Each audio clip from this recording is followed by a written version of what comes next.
Course భారతదేశంలో ఉన్న education సిస్టంలో చాలా తక్కువ మందికి అవకాశాలు వస్తుండొచ్చేమో. కానీ ఎంతోమందికి డాక్టర్ కావాలన్న కల మాత్రం ఉంటుంది. ఆ కలలు నెరవేర్చడంలో మీరు సఫలీకృతులవుతున్నారు. First of all congrats and thank you.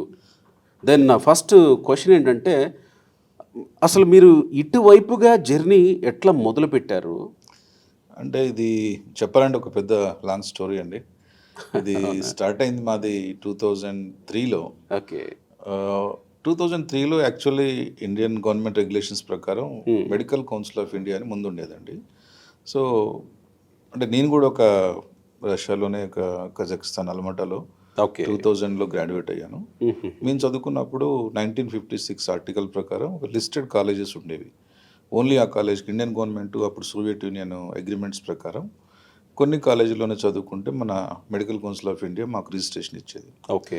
But 2001లో ఈ రెగ్యులేషన్స్ మార్చి కొత్త అమెండ్మెంట్స్ వచ్చాయండి. హ్మ్. ఆ కొత్త అమెండ్మెంట్స్ ప్రకారం ఏంటంటే కొన్ని రెగ్యులేషన్స్ పెట్టి ఏ స్టూడెంట్ అయినా ఏ కాలేజీలోనే వెళ్ళి చదువుకొని వచ్చిన తర్వాత స్క్రీనింగ్ టెస్ట్ ఎగ్జామ్ అని చెప్పి 2001లో పెట్టి ఆ రెగ్యులేషన్ 1956 ఆర్టికల్ ఒక కొత్త అమెండ్మెంట్ తీసుకొచ్చింది ఇండియన్ గవర్నమెంట్.